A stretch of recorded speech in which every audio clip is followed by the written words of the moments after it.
Welcome to Raise the Line with Osmosis.org, seeking solutions with leading experts on how to increase healthcare capacity so people can get the care they need during the COVID-19 crisis and beyond. Hi, I'm Dr. Rishi Desai. Over the past 2 years, we've been keeping close track of the evolution and adoption of healthcare technologies in the US. But today we're going to explore what's happening in Europe, and specifically in Germany. Our guest is Tobias Silberzahn, a partner at McKinsey & Company in Berlin and leader of the company's global health tech network. His educational background is in biochemistry and specifically immunology. So much to go through today with you. Thanks for being with us today. Thank you for the invitation, Rishi. It's really awesome to be here. Looking forward to the discussion. Fantastic. So I guess to dive right in, I'd like to just start with getting to know a bit more about you, what got you first interested in science, and specifically biochem and immunology, which is an area that I majored in college. So I'm really excited to hear that you were interested in that as well. Cool. Well, yes, indeed. I'm originally a biochemist, immunologist, and did cancer research originally. That was inspired by my family since we have had quite our share of cancer. And so therefore, I thought it would be good to contribute towards getting more people with cancer cured. Do you have a mentor in your life, like when you were growing up, that opened the door for this sort of stuff for you and made you think that this could be an area you might be interested in? That's a great question. Not at this stage, but when I then later thought that maybe going beyond basic research and thinking about more how things work at health system level or healthcare innovation level overall, right? Then I did have a mentor who then opened the door for me and introduced me to pharmaceutical research and development and digital health. And that person, I'm still working with him more than 10 years later, and it has been not only the person who opened the door for me, but also the person who then personally inspired me and also encouraged me to move on that path and actually take on responsibility myself. That's remarkable. One of the things that I found is a common theme is good mentorship kind of opens a lot of doors for people and allows people to imagine possibilities that they couldn't imagine on their own. Do you mind just sharing a little bit more about exactly maybe how you met your mentor and what about them got you excited about this field? I think it was, on the one hand, sort of his just personal leadership, trusting in people and trusting also that young people can make a positive difference. And so there was that personal dimension and personal leadership dimension there, but also surprisingly, he was also a biochemist. Then the thinking of how to move from basic research to actually life science innovation, and then also combining that with digital health and getting it into the health system, right? Or if I now sort of take a step back, and since you mentioned Germany, right, we have now the question, how do we want to combine 4 puzzle pieces? Number one, our traditional medical interventions that have been there for many decades. Number two, the 25-ish digital health interventions that are now coming, right? From online appointment booking to teleconsultation to digital therapeutics. Right. Number three, the whole piece around prevention, sleep, nutrition, fitness, stress management. And then number four, the whole piece around precision medicine, right? The genomics-based medicine. And how do we bring those 4 things together for improved health and well-being of citizens, right? I think that's a big question right now in Germany, but I would say also in most other countries. Do you mind then walking me through what got you to be able to navigate that? So a lot of folks are doing basic science, can do basic science research, but aren't sure how to navigate getting into digital technologies and things that impact people on a daily life. So what was your journey like into that space? My personal journey has been very much like that of sort of a busy person doing lots of stuff. And, then I personally just realized that, I don't feel great on a Monday. I don't feel very good on a Tuesday. I don't feel terribly well on a Wednesday. Right. And so I was like, why is that? Right. I'm married to a great woman. I have a great family. I love my job. Right. Why do I feel not very well most of the time? Right. That was almost 10 years ago. And then I got into, stress management and coaching and mindfulness and meditation. And from that, I got into sleep, right, and improving my sleep. And after that, I got into nutrition. And finally, I also sort of got more into fitness and then trying to wrap it all together. And, for me, that was now almost 10-year trial and error journey, right? You could also say a bit of biohacking and finding my own micro habits. And then on the one hand, led to me working with a team within our own company and thinking about what should be our health and well-being program for our few thousand employees in Germany and Austria, right? But it has also then led to me doing a lot more work in the digital health space, right? And really thinking about digital health from a citizen perspective. How can digital health benefit an ordinary, let's say, citizen or an ordinary patient, right? And that's then often more about real engagement, convenience, and also fun, right? And less about interoperability and sort of technical topics that are often being discussed in the industry. Do you feel like that kind of biohacking that you did for yourself, where you kind of did an exploration of sleep and meditation and nutrition and exercise, is that culturally becoming more normalized in Germany? Do you notice a lot of people kind of thinking along those lines? And if so, when did that really begin in Germany or in Europe more broadly? Yeah, great question. Thinking about it, I feel that a lot of that started with the wearables, right? Where then people sort of started becoming more aware of tracking some parameters. And then it's also now a bit of an additional push, of course, via the whole tragedy of COVID, where then people, especially on the mental health side, right, feel that they need to pay closer attention to staying in a, let's say, in a positive mind frame, right, and getting to what we in our health and well-being program describe as micro habits, right, that help you be happy and healthy during your week or during your life. Do you think that these micro habits are these things that are gaining more and more traction in Europe, or do you feel like you're seeing this from your perspective around the world? And is Europe maybe ahead of the curve, behind the curve, kind of at par? Like, what is your sense of where Europe fits with this relative to the rest of the world? If I look at broader health and well-being offerings, right, I feel that currently in Europe there is quite a bit of interest to tackle those topics on the employer level, and then bringing health and well-being more as a almost like a skill in some places, right, where then people are equipped to be happier and healthier and more balanced than they used to be. And there is quite a bit going on the employment level. I feel that if I then look more towards the digital health world and digital health sort of multi-service offerings, right, like tying together online appointment booking, teleconsultation, digital therapeutics, chronic disease management, remote monitoring, electronic patient records, and so on. But there, I feel that Asia is actually moving quite quickly in that space, because they have several of those digital health ecosystem where there are already, I would say, 300 plus million people as part of a broader ecosystem.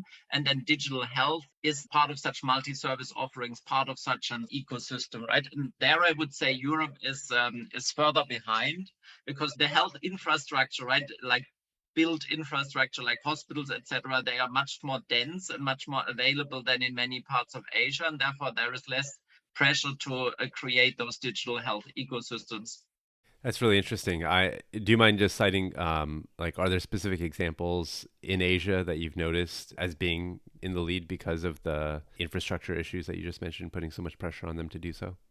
There are a few examples I would mention in China, where there are several hundred million in those digital health ecosystems. And what I find interesting from a European perspective is, right, they combine things that might be coming from different silos in Europe, right? They often include provision of care as well as health insurance offerings, right? Which are two different silos, you could say, in European healthcare, right? And I think similarly, we see some of those digital health ecosystems emerging in India, where it's then also, you could say, a virtualization approach, right? Where then some of the health related institutions in India, right, they feel that today they are serving a certain amount of people that are in driving distance of their institution, right? And for them now, such a digital health ecosystem that brings together different things from teleconsultation to online pharmacy to diagnostics at home actually helps to expand access also into areas where they as an institution are not, or where people then generally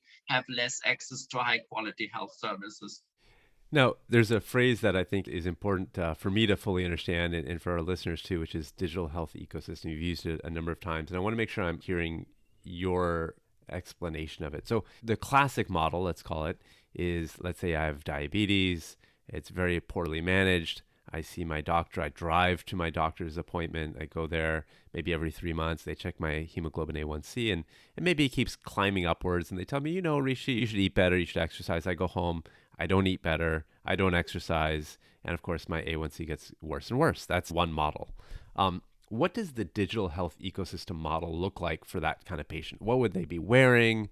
How often would they check in? What would be different? Do you mind just walking through that with me? Sure, happy to. And thank you for bringing that up, right? I feel the terms platforms and ecosystems are sort of widely used, right? And a lot of people understand very different things. And so when I now use the word ecosystem, right, I think of it as an interconnected set of services, right, through which then citizens or users can fulfill their needs in one integrated experience, right? And if I would sort of just use an example, 3 or 4 years ago, we would have point solutions for digital health, right? So I would have one app for online appointment booking. I would have another app for medication management. I would have a third app for the teleconsultation. I would have a fourth app for the online pharmacy, right? And I would have a fifth app that would be my electronic patient record, right? And when I talk about these digital health ecosystems in India, then it is an interconnected set of services, right? And a lot of what leads to the adoption in the research that also we've done on these ecosystems is that they are built around citizen convenience, right? And so if I walk that through, right, it could mean that if we take the diabetes example, right, if we think that I'm a diabetes patient, then I usually would have some sort of wearable, and I could be part of a patient remote monitoring program. Right, and then I would submit my blood glucose level or HbA1c levels regularly. I would also submit my weight regularly, and maybe even my steps, and maybe even my sleep, right? And now I'll quickly turn futuristic, right? But today that allows then that the doctor either then looks at that and gives me sort of coaching advice, right? And saying that to be on a better track, why don't you try X or Y? Right? But what I'm also quite excited about is that you then can link digital therapeutics or chronic disease management programs into this, where then maybe it's not the doctor coming up with the tips based on the data that they see, but it's also a program built on cognitive behavioral therapy, right, and nudging and gamification that actually keeps me on track in a fun way, right, and not in that way that a very serious doctor intervenes and say you need to do X and Y, right? So I think that is sort of what we see today, right? And in the future, of course, the more futuristic stuff is that we then can also go towards disease prediction and interception. And that, of course, would work in a way that if I use certain wearables, that then would track my sleep, my heart rate, my maybe soon my continuous blood pressure monitoring, which is sort of on the horizon, right, and other things. But then, Rishi, if you would run that program, you would be able then to say, well, based on Tobias's sleep pattern, fitness pattern, heart rate pattern, blood pressure pattern, right, you can build a relatively simple algorithm already today, right, where you then say, well, if he continues on that track, there is a high chance that he will have diabetes in 5 years, or a certain chance that he will have a heart failure in 5 years. And then the beautiful thing is that you then can intervene, right, and say, look, Tobias, you are on that track, but actually let us try X, Y, Z to actually intercept here, right, and don't get down that path, right? And I think that is one of the cooler things on the horizon. This is very, very interesting. And I love the example that you're offering, because I'm imagining a scenario where let's say I'm your doctor and I see heart rate went up, blood pressure went up, you woke up out of your sleep, and I would know that you had a nightmare. I would know that based on the data. And a lot of people, I would imagine, would say, well, that's the kind of information I really don't want my doctor to just know, or I don't want out there in the data. I don't want my data on things that are that private to be out there. And I'm curious, in Germany specifically, what is your sense on people's attitudes towards their personal data being used. What you're describing makes perfect sense. Better diabetes management. Very few people would argue against that. But I can also imagine a lot of people being concerned about this and the ramifications of it. And we always hear about data breaches and things like that. So what is your sense of the general populace's willingness to be part of this sort of new way of taking care of themselves? Yeah, absolutely. That's a great question. From my perspective, and also from a person that runs a health and well-being program for a few thousand people, right? I guess it's a customer segmentation question, right?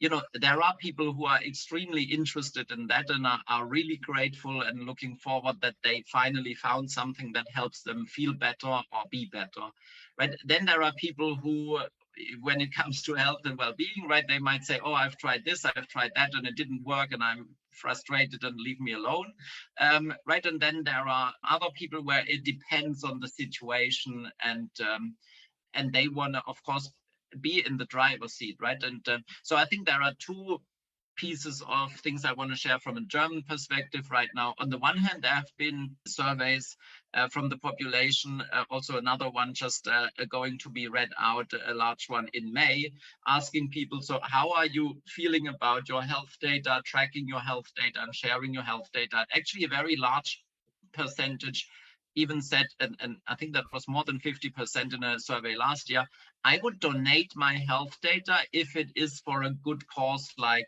helping with healthcare innovation or finding cures to diseases, right? Even if it doesn't benefit themselves, right? In a data donation kind of mindset, right? And that was surprising to many. I think the other part is, and that is now a discussion that is currently being had in Germany about the public electronic patient record, right? So in Germany, there is a law that every public health insurance needs to provide an electronic patient record to every insured citizen, right? And now there is currently being a discussion on the one hand, sort of what are the use cases? How does this electronic patient record benefit then the citizens and patients in real life, right?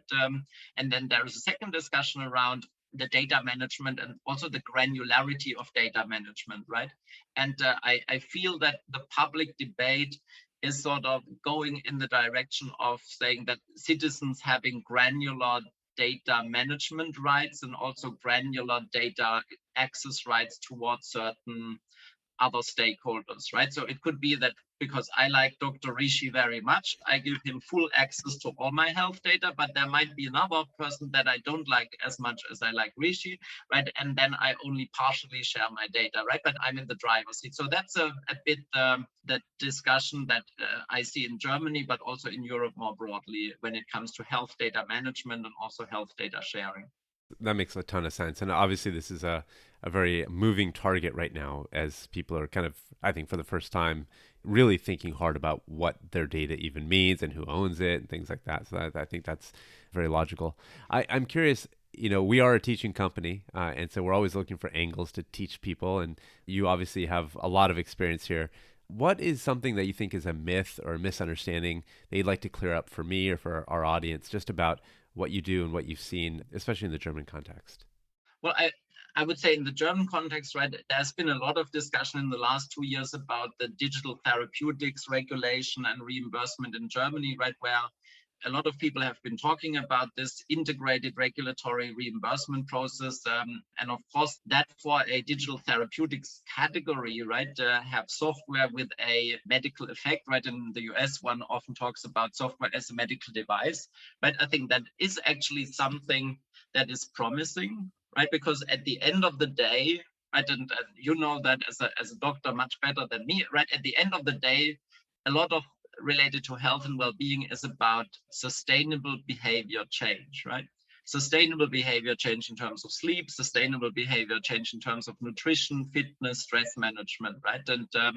And so in that sense, I feel there's been a lot of focus on one category of digital health, but overall there are 25 plus categories of digital health, right? It goes from digital therapeutics to patient remote monitoring, disease management. So in that sense, I feel that there has been a bit of a misunderstanding that people were zoning in very much on digital therapeutic last year and teleconsultation the year before, right? But I think the real thing will come with health literacy improvement, right? And there, I think I'm very excited about that topic.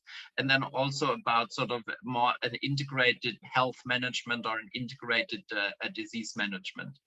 I guess on that note then, do you have any parting advice to offer the folks in our audience that are going to be clinicians down the road in terms of how to navigate this new way of delivering care? What should they be aware of as they start their careers?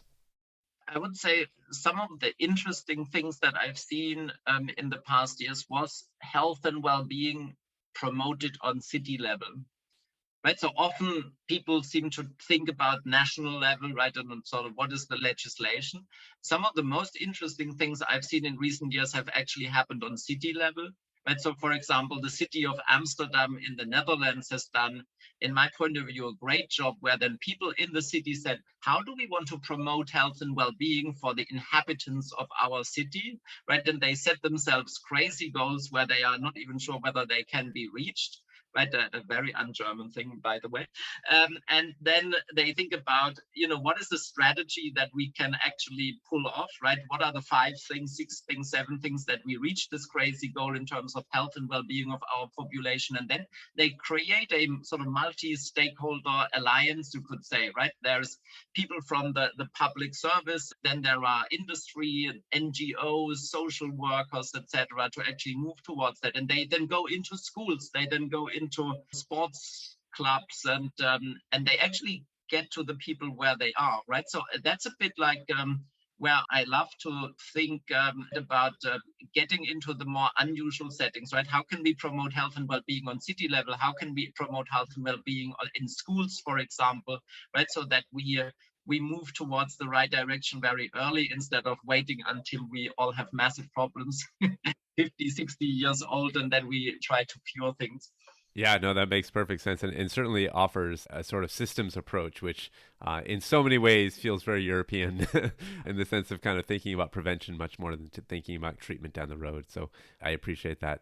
Listen, speaking to you has been wonderful, and I really enjoyed it and learned a lot. So thank you for joining us today.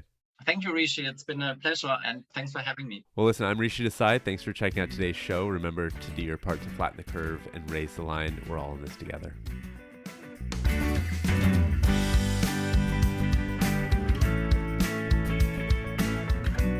For more information on how you can help raise the line and flatten the curve, go to osmosis.org/COVID-19. If you like this podcast, please share it on your social channels.